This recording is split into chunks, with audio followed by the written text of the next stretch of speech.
What is up, guys? This is Light here, and today I'm going to be chiming into this recent hardware wallet drama arc that has been going on, and this was kind of started by Ledger a couple of days ago. So in case you are out of the loop, let me fill you in. So basically, the Ledger support made a tweet, and then they deleted afterwards, but it's actually archived here. And they were just having a post in Twitter asking about, if people want to know more about the Ledger Recover system, which is a subscription-based system that allows you to basically recover your keys. And people were asking about, how does the encryption of the sharding system work, and yada, yada, yada. And here down the line, they actually say, technically speaking, it is and always been a possibility to write firmware that facilitates key extraction. So they always had ability to basically patch in firmware into these devices, which basically allows them to extract any keys from any device. So that is extremely concerning, given to the fact that, when you have companies in America or companies in the European Union, these have all of these bullshit anti-terrorist laws and anti-money laundering laws. And these are fundamentally just used to basically crack into people's funds and stuff like that, and deplatforming and censor. And this is kind of the part of it. I mean, Ledger is based in France, Paris, and the French government can come out at any point and say, well, this Light guy is actually funding the Hezbollah, so we need to actually, need you to extract his key from his, ledger. And that's something that the government can basically ask this company to do, and that's the fundamental problem, is that there's not actually a lot of security between of the people who are actually using the wallet and actually from government coming in and censoring or confiscating funds from you. You have always trusted Ledger not to deploy such firmware, whether you knew it or not. Obviously, people lost their fucking balls. Fuck you.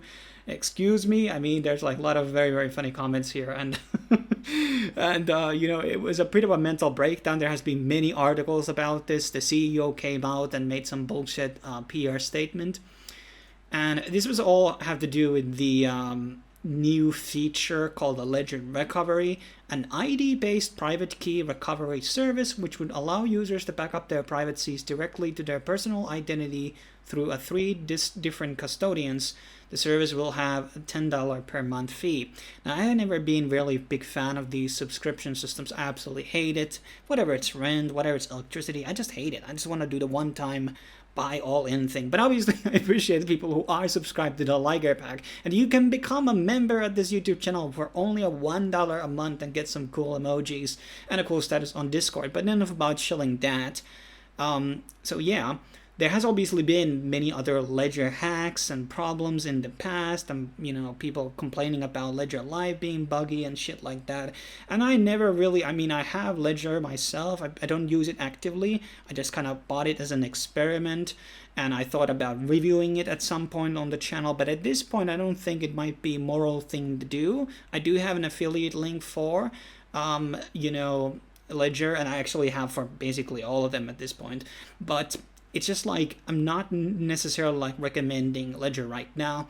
Any companies that are based on US or European Union are bound to be censored. If the governments are really pushing for it, they can definitely make shit happen. And there's something of a bit of a concern for me when it comes to this stuff. So this has been a huge problem and huge issue for many. Now then, people came out and said, well, we're just going to be using Trezor. Well, Trezor also has issues. So they basically integrated this CoinJoin feature not too long ago. I believe this was in April.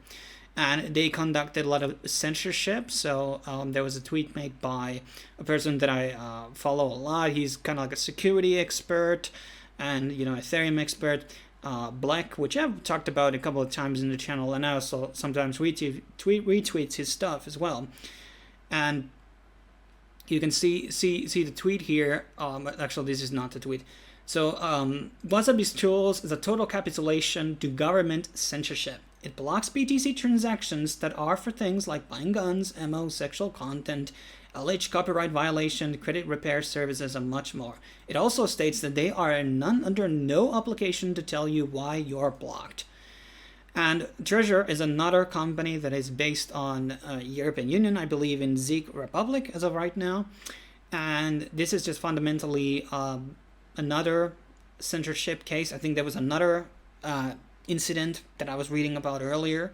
So Trezor is definitely not an option. And obviously, after Chris made the actual statement about the CoinJoin on their Twitter, they actually got caught hiding these messages. So Trezor is pro-censorship and they are pro-government altogether. And they probably look, I think these Trezor and Nano Ledger, they might be already like deep state infiltrated at this point. That's kind of what I kind of actually believe. And then there was obviously the Kraken hack, which hacked into Trezor. This was obviously a while ago, like 3 years ago, but in 15 minutes, physical access to the device, the team extracted seeds from the wallet. So, I mean, this found a way to hack a popular Trezor Bitcoin hardware wallet. So that's not a good thing. So that tells a bit about the security of the device altogether. And yeah, so Trezor is not something I would recommend. Now, the big question obviously is, Light, well, what exactly would you recommend? Now, there are 3 options I would go for, and starting out with Secux, and we have reviewed the Nifty wallet on the channel. I think they seems to have some new one apparently, and then we actually reviewed the W20 as well. And these are good wallets because they are touchscreen. Secux is based on Taiwan, so they are not really like this pro-censorship style country. Yeah, they got close ties to America, but I don't think that's a like huge problem because it's by proxy. So in terms a lot of like also coins being supported there, and I definitely recommend watching the reviews. I just want to give you all the options that I have. And yes, Secux is not like a fully open source style product, and neither are, by the way, Ledger and Trezor. Ledger and Trezor do not have, for in case of Ledger, the device is not open source, neither is the firmware. With Trezor, the device is open source, but their firmware is not open source. So there's a lot of nuances between these things, and you have to kind of read between the lines and understand what's going on. And obviously, yeah, you can get 20% or 15% off from all the wallets in their site with the code LightLiger. Then there is Keystone. They actually seem to have a sale right now, and these are actually based on Hong Kong. I'm getting a review copy for this probably next month. If you want to wait for that, that's fine. And I'm going to be reviewing their wallet when I will be getting it. And this is actually the only one that I was able to, well, actually, there's 2 of these, but one of the very few hardware wallets that have open source firmware. And I'm not like a super deep end expert when it comes to security. I don't pretend to be that, but the way I see it is that the firmware is probably the way that the wallets can be jeopardized the most easiest way. So what I'm saying is that it's most important that the actual firmware is open source rather than the base wallet technology or the device itself, because, well, you can always tinker around with the device and see if there's some tracker shit going on, but the firmware is kind of like the most important part. So this is like a very good in terms of security comes along. And once again, it is in a country, I mean, it would be a bit concerning if it was in a CCP. Hong Kong is not yet part of CCP, but yeah, it's pretty secure in my point of view. And, you know, the firmware obviously being open source is a big selling point for me. And lastly, we have OneKey, and this is an open source crypto wallet, which is totally open source firmware. Everything about this technology is open source. I believe there's actually quite many entities which are basing their wallets based on their technology. And they also are, I mean, so they have actually like on like a web wallet interface, or like not interface, but like SDK, which you can basically tinker around with. So this open source technology, which you can use to build hardware wallets, but also like online web wallets. And they also offer these hardware wallets. You have OneKey Mini, OneKey Classic, and OneKey Touch. And once I said, fully open source, secure to the core, both hardware and the software. That's what they claim. Obviously, there might be critique for this, but I haven't seen any so far. And, open source is kind of like the first foundation of anything to build trust with anything. That's something we have to understand in crypto, that open source in 98% of the cases is like a mandatory thing. Like, it's just like in these cases of hardware wallets especially, I think it's kind of mandatory. And only problem with OneKey is that they are a Germany-based company.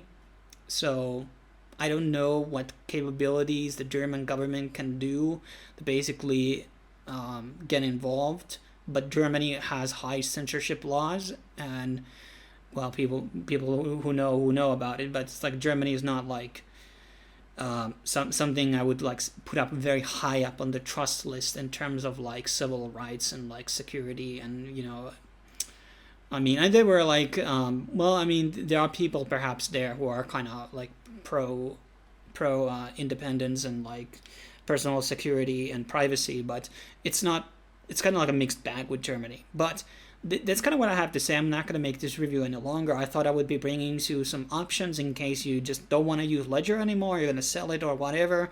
You can look into these three different options, and maybe I will do a future video on top 5 wallets list in near future once I get to try these out, but because I gotta have more experiences with them so I can rank.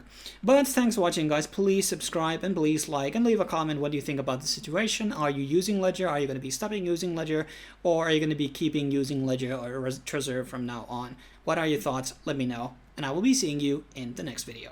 Cheers.